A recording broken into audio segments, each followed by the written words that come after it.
Hello everyone, today we are going to make a simple strawberry milkshake. For this you will need ready-made jelly, strawberry ice cream, condensed milk, and this is rose syrup essence and some red food coloring, soaked and drained basil seeds and milk. Now let's see how we are going to prepare it. In a juicer you can add all the ingredients, that is, with the milk you can add the strawberry ice cream and then some food coloring, the condensed milk and the rose essence.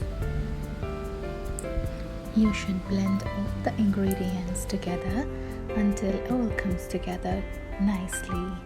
It's going to be delicious and it's very simple to make.